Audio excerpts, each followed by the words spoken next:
Soy Fernando Díaz Villanueva. Hoy es 11 de diciembre de 2018 y esto es La Contracrónica.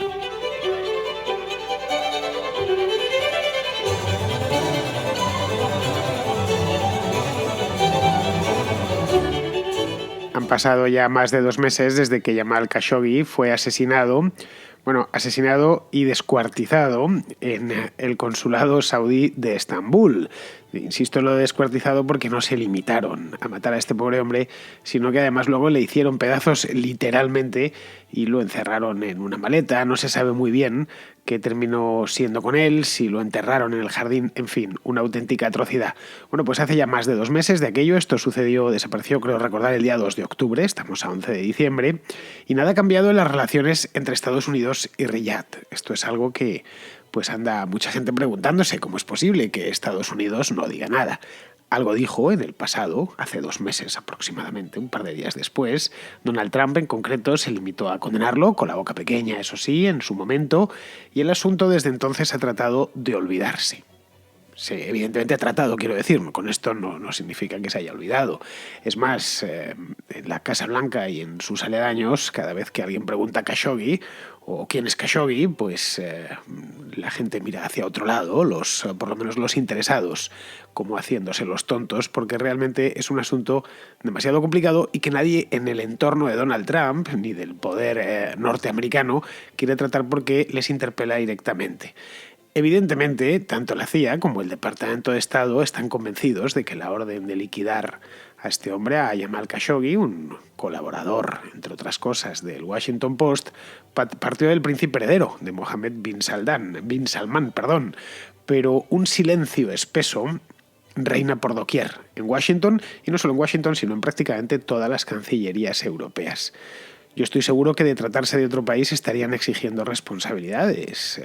Los embajadores en la ONU lo hubiesen llevado al Pleno o quizá hasta el Consejo de Seguridad incluso, y estarían armando un buen escándalo.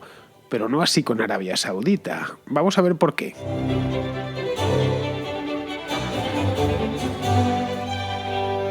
Muchos se cuestionan porque, a pesar de todo lo que sucedió con este periodista saudí, que fue, repito, asesinado y descuartizado en un consulado en Estambul, el consulado saudí de Estambul, en octubre de este año, hace solo 2 meses, porque Estados Unidos no dice esta boca es mía, y no solo Estados Unidos, sino también otros países europeos, como puede ser la propia España, o el Reino Unido, o Francia, o Alemania. Todos condenaron el hecho, pero quisieron pasar página lo más rápido posible. Y desde ese momento, además, esquivan la cuestión siempre que pueden. No lo sé, quizá la respuesta habría que buscarla en ciertos contratos. Esto es algo que está muy a la vista. En negocios muy suculentos, en concreto en los Estados Unidos, un negocio suculentísimo, estimado en unos 80.000 millones de dólares, con el que Mohammed bin Salman se sabe blindado de al menos de las asechanzas que le puedan venir de los Estados Unidos. Bin Salman es un hombre joven, relativamente, no es un crío, no tiene 18 años, pero es un hombre joven con buena parte de su vida por delante. Claro, acostumbrados a la gerontocracia saudí, que es los saudíes como gobiernan desde hace tantos años los hermanos del primer rey de Arabia Saudita, de la Arabia Saudita actual, quiero decir, la familia Al Saud. Hace año y pico hice un programa sobre esto, los 101 Saud o algo así lo llamé, que traté de explicar por encima en qué consistía aquello y que realmente era curioso y nos choca mucho cuando lo escuchamos aquí. El hecho es que el padre de Mohammed bin Salman es el hijo del primer rey, porque tuvo un montón de hijos y han ido pasándose de los hermanos mayores a los hermanos más jóvenes. Los hermanos mayores evidentemente ya están muertos, y es porque tienen muchísimos hijos con muchísimas mujeres. Entonces la edad fértil de los hombres, como bien sabemos, pues se extiende mucho más que la de las mujeres. Uno puede empezar a tener hijos con 15 años y terminar con 75, de tal manera que son varias generaciones, y esto es lo que ha sucedido en Arabia Saudita. Casi van a terminar juntando un siglo de reyes de la misma camada, entre comillas. Bien, pues lo que nos encontramos después de tantos reyes mayores, nos encontramos de tantos gerontócratas, nos encontramos con un tipo de solo 35 años, en plenitud de facultades, y además se conserva bien. No parece que tenga muchos vicios, o si los tiene, desde luego no están a la vista, luego no son muy destructivos. Pero claro, no todo es del color de rosa, y él lo sabe. La corona saudí no es como la corona británica o como la corona española, en las que la sucesión al trono está perfectamente pautada. Se sabe quién va a heredar, se organiza, la designación no es caprichosa, está organizada conforme a unas normas, al heredero se le prepara y se le prepara durante toda su vida para que pueda, llegado el momento, ya sea porque ha muerto el rey o por abdicación, el caso del rey de España, es reina porque su padre abdicó. Y bueno, la reina de Inglaterra es que lleva allí toda la vida. Esta sí que lleva más que los Saud de reina. Pero bueno, está prevista un orden de sucesión. En Arabia Saudita no es así, en aquel país. Bin Salman es hoy el heredero oficial, pero podría dejar de serlo en cualquier momento. Tan pronto como a su padre se le cruzase por la cabeza y quisiese hacerlo, le quitaría de heredero. De hecho, hasta hace unos años no lo era. El heredero oficial era un tío suyo. Y no es ya que su padre, que se llama el rey actual, el rey Salman Abdulaziz, tenga muchos más hijos donde elegir, que tiene muchísimos, por supuesto. No sé si llegó a tener 3 o 4 esposas, con un montón de hijos cada una, sino que la dignidad regia está en condición de ser disputada por varias decenas de primos que acumulan los mismos derechos que él para heredar el trono. En el caso por compararlo con España, la única que puede heredar es Leonor y en su defecto su hermana. Y a partir de ahí ya habría un orden, pero está perfectamente organizado para saber en quién caería la corona. No es el caso de Arabia Saudita. Es una circunstancia peculiar que a Mohammed bin Salman le ha convertido en un ser extremadamente desconfiado, tipo cruel, muy arrogante, que vive obsesionado con la seguridad y con controlar todos los cuerpos de inteligencia del reino. Es un tipo realmente temido, probablemente no, seguro hoy por hoy es el hombre más temido de Arabia Saudí.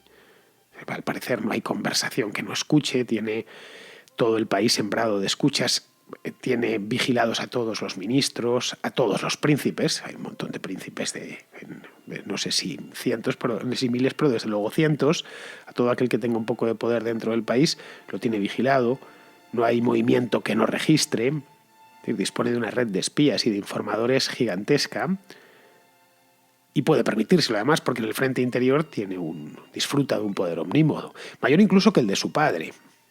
A pesar de que su padre es el rey, pero claro, su padre es un octogenario que tiene muchos achaques y que está ya de retirada. Bueno, tiene tantos achaques que ni siquiera puede viajar a las cumbres. Lo vimos ahora en la cumbre del G20 en Buenos Aires, que fue el hijo y no el padre, porque el padre no puede hacer un viaje tan largo, pero lleva años ya así, que no puede ni viajar a los países cercanos. Bien, en la parte interna puede hacerlo, pues por lo que decía, porque dispone de todos los resortes del poder. Claro, en la parte externa, en el frente exterior, ahí es diferente, ahí no puede tener espías, pero no dispone ni disfruta de la impunidad y de los poderes extraordinarios que tiene dentro de Arabia Saudita. Y el frente exterior es tanto o más importante para sentarse en un trono que podríamos denominar móvil, como es el trono de los saudíes. El frente exterior lo ha fundamentado en un programa de reformas económicas que lanzó hace cosa de año y medio. Hice un programa sobre este tema, hace año y medio, para comentarlo. Fueron reformas muy bien recibidas en Occidente, reformas básicamente de tipo económico y algunas también de tipo social. Recordad aquella noticia que nos causó tanta impresión. Por fin van a poder conducir las mujeres en Arabia Saudita. Muchos no lo sabían, que no podían conducir y se quedaron sorprendidos, pensaban que era una noticia satírica. No era satírica, era una noticia real, estaba incluida dentro de este programa. Esto ha actuado como cebo, el programa se llama Visión 2030, coló bastante bien y al menos hasta la muerte del asesinato, mejor dicho, de Khashoggi, prácticamente todos, si no todos, en Occidente han estado homenajeando a Bin Salman, al joven Salman, como una suerte de reformador saudí. Y bueno, por fin se van a practicar una serie de reformas que, bueno, una democracia no, pero lo más parecido a una democracia que uno pueda encontrar en un lugar como Arabia Saudí. Esto, insisto, no lo han dicho de esta manera, pero por la manera en la que actuaban y lo que hacían, se podía extraer. Bien, como os decía, este cebo del programa Visión 2030 coló bastante bien y hoy tiene a los estadounidenses y a los europeos comiendo de su mano, comiendo de la mano de Bin Salman, dispuestos a pasarle casi cualquier cosa. Diréis, bueno, casi cualquier cosa no le pasan, sí. Previo pago de su importe, están dispuestos a pasarle casi cualquier cosa. Pero lo que preocupa a Bin Salman no es tanto lo que piensen de él en Bruselas o en Washington DC, sino que los iraníes terminen por imponerse en la región. eso es lo que a los líderes saudíes hoy por hoy, bueno, y ayer por ayer también, les quita el sueño de verdad. Evidentemente les importa que les compre petróleo, eso está claro, que no les pongan embargos, que las relaciones con Occidente sean fluidas, lo más fluidas posibles. Les importa también que no haya revueltas dentro del país, pero son asuntos menores al lado del gran problema, que es Irán. Porque además tiene tintes para la dirigencia saudí, alcanza tintes obsesivos. Es decir, que dentro del país le van a tolerar que asesine a un periodista incómodo, sin ningún problema. Vamos, lo van a tolerar, no les va a quedar más remedio, pero pueden llegar a pasarlo. Lo pasan, de hecho. O que la relación con Occidente empeore un poquito. Tampoco le van a dar más importancia. Siempre cabe la posibilidad de decir, bueno, son unos infieles, no podemos hacer carrera de ellos. Pero eso de que la competencia local, es decir, los iraníes, con los que tienen una batalla centenaria. Esto no es un asunto de este siglo ni del anterior, es de hace mucho tiempo. Estamos hablando de una cuestión cultural y además religiosa. A pesar de que ambos son musulmanes, unos son chiitas y los otros sunitas. Y unos hablan árabe y los otros hablan farsi. Es una auténtica... No diré que son dos mundos, pero en el mundo musulmán sí son dos mundos. Y en Oriente Medio más todavía. Si no se entiende esta diferencia entre árabes y persas y suníes y chiíes, cuesta mucho entender todas las cosas que suceden en Medio Oriente. Bien, pues esto que la competencia, es decir, que los iraníes les pasen por encima, no se lo toleran. Esa es la razón, en definitiva, por la que Bin Salman se metió de hoz y coz en la guerra de Yemen hace un par de años y le está costando una auténtica fortuna y un montón de muertos. Yemen es un país complicadísimo para combatir, es un país muy montañoso y además con bastante poblado, a pesar de que es un país de esa zona, esos países desérticos no suelen tener mucha población. Pues bien, Yemen es la excepción porque es la parte de Arabia, curiosamente, donde más llueve. Esas montañas recogen un poquito la cola del monzón y no son propiamente verdes ni nada por el estilo, pero sí históricamente han permitido a las montañas de Yemen tener una población algo mayor. Bueno, pues se ha metido con todo lo que ha podido en Yemen, porque también estaban metidos apoyando a una de las facciones, los iraníes. Esa es la razón por la que ha castigado diplomáticamente a los cataríes. Hice hace unos meses un programa sobre este tema. O por la que necesita, con urgencia, desarrollar un programa nuclear que equilibre la balanza.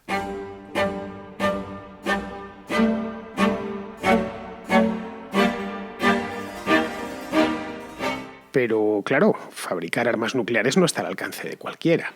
Esto que podréis leer por ahí bastante a menudo de un chico universitario de 22 años construyó una bomba nuclear en su casa porque encontró el manual en Internet. Bueno, eso es cierto, existen manuales cómo fabricar una bomba nuclear en Internet. Tampoco es que tenga una cosa complicadísima.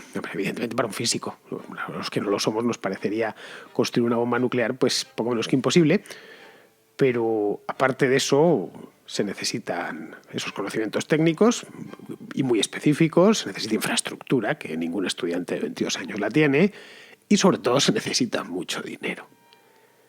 Arabia Saudí carece de los dos primeros, no tiene ni los conocimientos técnicos adecuados para un programa nuclear en condiciones, ni tampoco la infraestructura desarrollada, pero a cambio nada literalmente en petrodólares, porque es el país que más petróleo produce del mundo y además ha hecho buena caja durante mucho tiempo. Por lo que puede levantar las infraestructuras necesarias para desarrollar ese programa y puede sobre todo adquirir el conocimiento que le falta. Esto no es extraño, esto lo viene haciendo desde hace tiempo, no en el ámbito nuclear, pero en otros ámbitos. Arabia Saudí lleva décadas importando profesionales cualificados de Occidente y los no cualificados pues de Bangladesh, de Filipinas y de estos países del sudeste asiático. Pero sobre todo profesionales cualificados de Occidente. De hecho hay algún oyente de la Contracrónica que vive allí, lo sé porque me ha dejado algún mensaje. Que vive en Arabia Saudita, quiero decir, que trabaja allí de ingeniero, vamos. Hay una comunidad de expatriados españoles, franceses, alemanes, estadounidenses, canadienses, de irlandeses, de prácticamente todos los, especialmente técnicos. Lo que no hay es profesores de antropología, eso os lo aseguro, pero sí buenos ingenieros y Occidente produce buenos ingenieros. En última instancia, además, estos son los que permiten que el país funcione. Estos son las dos ruedas de una bicicleta. Por un lado, los técnicos occidentales y por el otro lado, los trabajadores de a pie venidos de Bangladesh y de Filipinas. Gracias a esas dos ruedas, a esos dos pilares, es por lo que Arabia Saudita no se hunde. Incluida, por supuesto, la industria petrolera. En Aramco, que es la industria petrolera nacional, está llena de ingenieros extranjeros y de personal extranjero. Bien, pues en este punto, en el punto del conocimiento para el programa nuclear, hablo, es donde entraría Estados Unidos, que es la primera potencia nuclear de sobra sobre las demás, y el árbitro que decide quién entra y quién no entra en el club nuclear. Este es un club muy restringido, restringidísimo. Hay poquísimos países en el mundo que disponen de un arsenal nuclear, por pequeño que sea. Es un club con una nómina, con muy poquitos miembros. Si se reuniesen, podrían hacerlo en la salita de un hotel. Está Estados Unidos, por supuesto, Rusia, China, el Reino Unido, Francia, India, Pakistán, Corea del Norte e Israel. Punto. No hay ninguno más. Irán quería entrar, pero no sabemos todavía si lo ha conseguido desarrollar. A ese club, además, no se puede acceder sin permiso, porque hay tratados de no proliferación de las armas nucleares, y está bien que no proliferen demasiado porque son extremadamente peligrosas. A no ser, claro, que se acceda por la puerta de atrás y sin que los demás se enteren, que es el caso de Corea del Norte, que ha entrado por las bravas, literalmente, porque decidió entrar y ha dedicado pues prácticamente todos los recursos del país, ha matado a hambre a su gente desde tiempos de Kim Jong-il, ha matado a hambre a los norcoreanos para poder entrar ahí y tener unas pocas cabezas nucleares que para ellos son una especie de seguro de vida para su gobierno, quiero decir. Esa es una manera, y la otra es hacerlo con subterfugios. Bien, esta última es la vía que ensaya Bin Salman. No puede pedir entrar en el club nuclear porque le van a decir que no, y para qué las necesitas, es lo que le van a plantear. ¿Qué amenazas tienes? Y además, si las tienes tú, las van a querer tener tus rivales, en este caso los iraníes, y no se les podrá decir que no. Bien, pues esto no es una hipótesis, es una realidad. Arabia Saudí quiere comprar a Estados Unidos diseños de reactores nucleares con capacidad para enriquecer uranio. Digo que es un hecho porque es que lo llevaba el New York Times la semana pasada. Fue una noticia además muy comentada, que me la estuve, un buen reportaje de estos. El New York Times publica mucha noticia menor, pero cuando hacen un buen reportaje, hacen reportajes a la antigua usanza, muy bien hechos. Todo esto, por supuesto, quieren estos reactores nucleares los quieren con fines pacíficos, para generar electricidad. Dicen que, claro, que no quieren gastar tanto de su propio petróleo y quieren montar unas cuantas centrales nucleares. Tampoco se les puede culpar. Es cierto que buena parte de la producción saudí de crudo se gasta en el propio país, si no lo pueden exportar. Los Emiratos también andaban con lo de la cosa nuclear para generar electricidad. Además, los Emiratos han desarrollado mucho, tienen ya ciudades grandes, muy intensivas en energía, como puede ser Dubái o Abu Dhabi.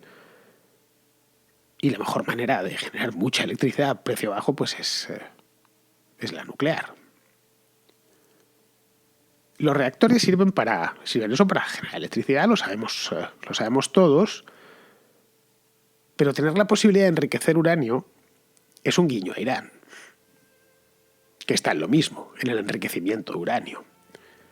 España no sé si tiene 8 o 9 centrales nucleares, pero no tiene capacidades para enriquecer uranio porque tampoco las necesita. La capacidad de enriquecer uranio es el modo más directo de dotarse de un programa nuclear propio que no necesariamente tiene que ser con fines pacíficos. Aquí estaríamos hablando, estos diseños, claro, he dicho la palabra y puede parecer que le van a pasar, no lo sé, unos archivos en PDF por correo electrónico. No, estamos hablando de proyectos de ingeniería complejos y carísimos. Estamos hablando de un contrato multimillonario, lo que os decía al principio del programa. Unos 80.000 millones de dólares limpios de polvo y paja. 80.000 millones de dólares es el PIB, está muy por encima del PIB de un montón de países. Bueno, esto es 10 veces más que el AVE a la Meca. Que acaba de poner en servicio un consorcio español, el de compañías ferroviarias. Acaban de terminarlo, vamos. Están pruebas, creo. Después de un montón de años de obras. Bien, esto lo que nos viene a decir es que el precio del silencio de Norteamérica es ese, son 80.000 millones de dólares. En España es mucho más bajo, ¿eh? Por 2.000 millones de euros, en concepto de 5 corbetas, el gobierno español no ya es que mire hacia otro lado, es que mira hacia donde le digan. Lo vimos ahora en el mes de julio, cuando la cosa se puso después de lo de... Cuando llegó al gobierno Pedro Sánchez, que no le parecía bien eso de negociar con Arabia Saudí, y luego a raíz de lo de Khashoggi. Es que nos van a cancelar las corbetas si les ponemos sanciones o algo así, o nos quejamos. Son 2.000 millones. Van a dar trabajo a la bahía de Cádiz durante un montón de tiempo. Es decir, que Bin Salman sabe perfectamente que el talón de Aquiles de Occidente son los empleos. Y más aún en estos tiempos de feroz competencia oriental. A fin de cuentas, si Estados Unidos se niega a colaborar en el proyecto nuclear pacífico, entre comillas, de los saudíes, no tardará en aparecer un candidato de sustitución, llámese Pakistán o llámese China. Idem con las corbetas, ¿eh? Si no las construyen Navantia en Cádiz, pues otros astilleros militares se pelearán por el contrato y se lo llevarán. Se llevarán los 2.000 millones de euros. En cierto modo, se está cambiando tranquilidad relativa hoy por problemas seguros mañana. Estamos ante un caso de realismo puro, de realpolitik en estado puro, pero sin demasiada visión de futuro. Bin Salman no es el primer mandatario árabe en intentar hacerse con un arsenal nuclear propio. En el pasado Saddam Hussein lo quiso, Muammar Gaddafi lo quiso, Bashar al-Assad lo quiso. Eso les daba el poder disuasorio definitivo y además les ponía la cabeza del mundo árabe. En todos estos casos se daban además los mismos elementos. Tenemos un tirano asediado por los problemas y con delirios de grandeza, control absoluto e incontestado del país y una buena provisión de fondos. Desde luego, la provisión de fondos de Salman es mejor que la de los anteriores. Creo que ya sabemos cómo terminó la experiencia en Libia, en Irak y en Siria. No precisamente bien para ninguno de los tres países. Son tres países, especialmente el primero y el tercero, Libia y Siria, que están hoy devastados. Y Irak no consigue levantar la cabeza del todo, por más que lo intenta. De suceder algo así en Arabia Saudí, la crisis sería muchísimo mayor. Es el principal productor de crudo del mundo, custodia los lugares sagrados del Islam y está enclavado en el mismo corazón de Medio Oriente, no es Libia, vamos. Sí que estos delirios nucleares de Bin Salman podrían terminar saliendo carísimos. Ocasionarían una escalada armamentística e intensificarían y complicarían la crisis perpetua en la que vive instalada aquella región. Claro que en este punto lo que cabría preguntarse es si queda alguna opción, porque la otra sería peor. No consentirlo o tratar de consentirlo a medias. Este es uno de los desafíos que la Casa Blanca, no ya Donald Trump, sino la Casa Blanca, va a tener en los próximos años, porque Bin Salman es extremadamente joven.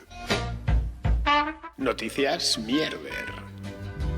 La noticia que no te interesa, pero que estás deseando escuchar. Porque en la Contracrónica sabemos que reírse es un asunto muy serio. Me pasa Alejandro una noticia mierder que podría ser, sin broma, podría ser la noticia mierder del año. Tiene muchísimas papeletas, de hecho, para serla. Os la va a contar primero Javier y luego ya la comento yo. Y ya veréis cómo tengo razón. Al parecer hay un profesor de Minnesota que está luchando contra el jefe final del patriarcado. Literalmente, Dios. Según él, la historia de la Virgen María trata de un ser omnisciente y omnipotente que embaraza a una adolescente humana. Y claro, no hay ninguna definición de consentimiento que incluya este escenario. Además, hay una enorme diferencia de poder entre Dios y una mortal, por lo que la violencia que puede provocar si dicen no, la cohíben. Y claro, poner a alguien en esa posición es un abuso de poder en el mejor de los casos, y en el peor, pues una violación. Pues este me parece ya el punto álgido del Me Too y del 2018. Pues sí, es tal cual. Lo tenéis en una web que se llama newswars.com y dice textualmente así el titular. Un profesor asegura que la Virgen María, lo dice en inglés, estoy traduciéndolo, un profesor asegura que la Virgen María, profesor universitario, no dio su consentimiento. Tal cual.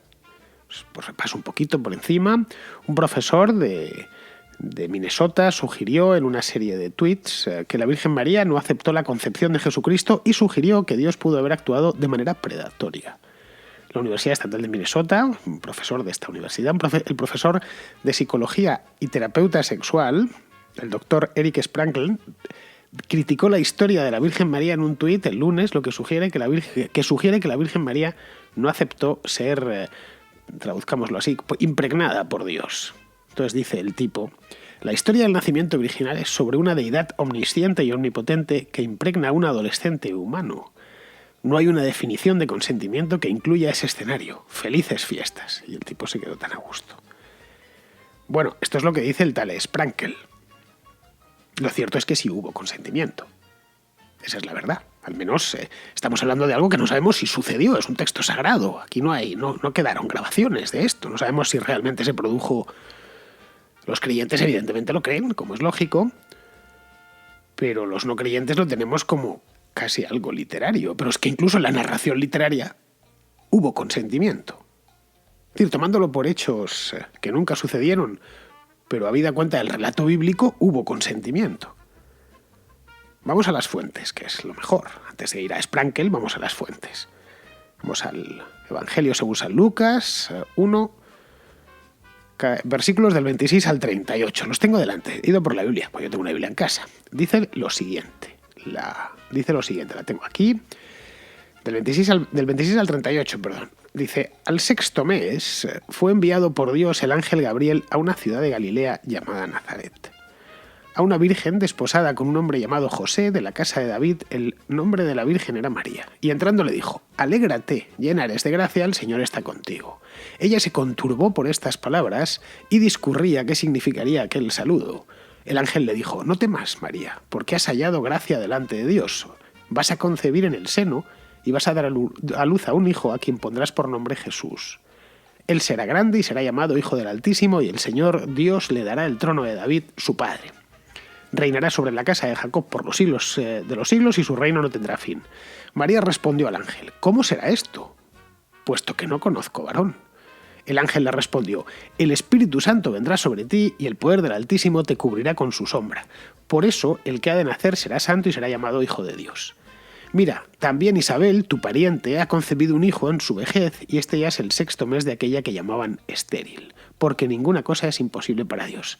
Y aquí viene el consentimiento. Versículo 38. Dijo María, he aquí la esclava del Señor, hágase en mí según tu palabra.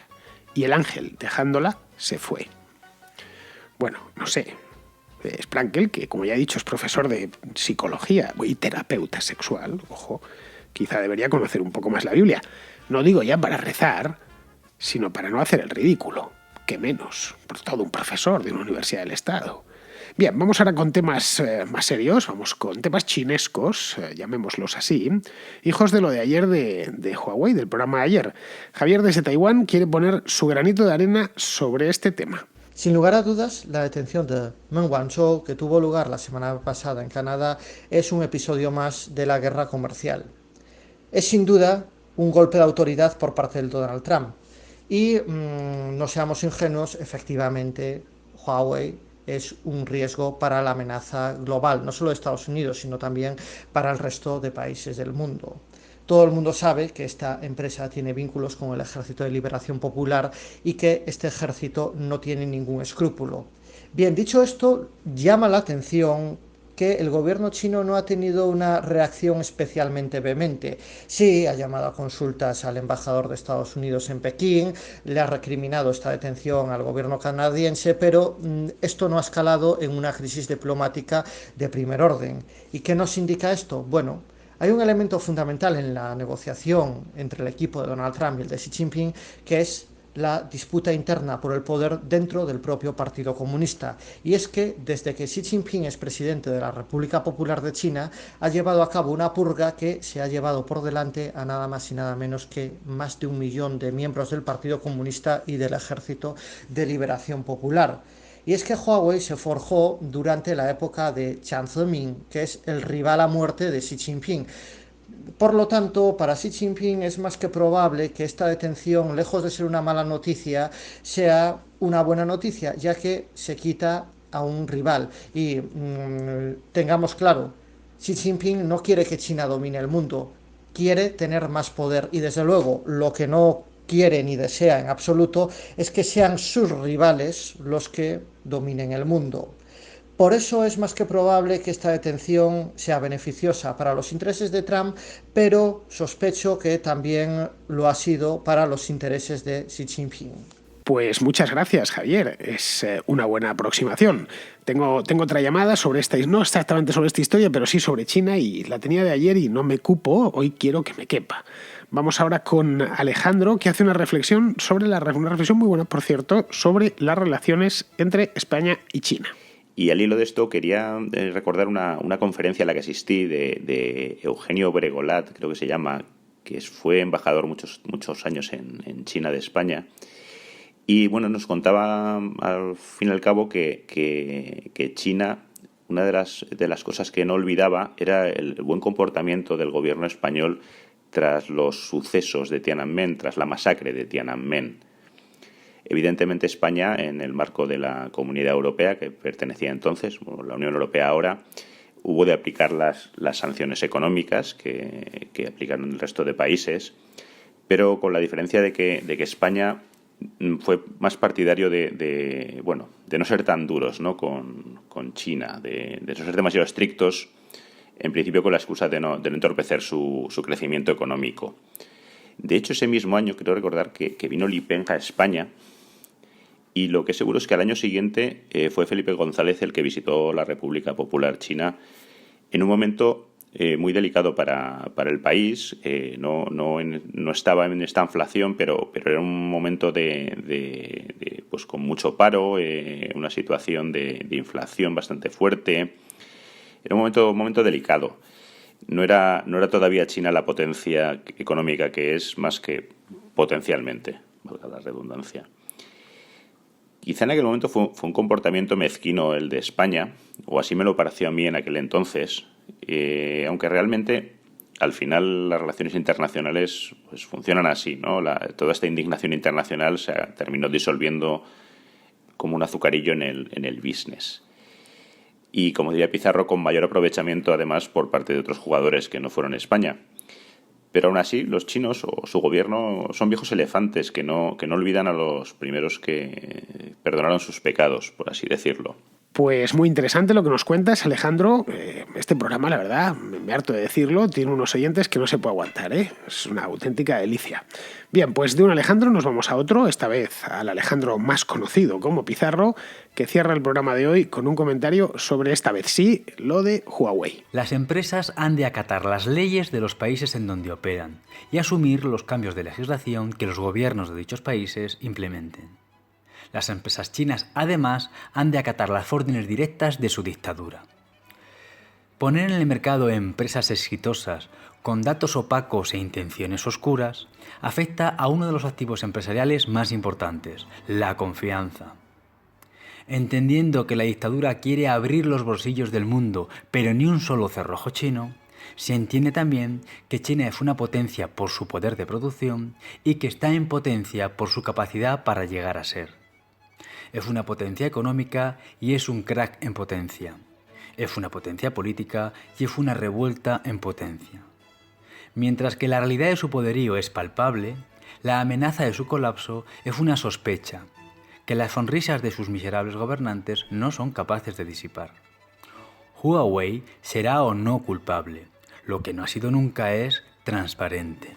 Un cordial saludo de Pizarro. Pues queridos amigos, hasta aquí hemos llegado hoy martes 11 de diciembre. Ya sabéis, mañana habrá Contra, por supuesto. Si estáis ahí, espero que estéis ahí, que sepáis que yo voy a estar aquí. Hasta mañana, amigos.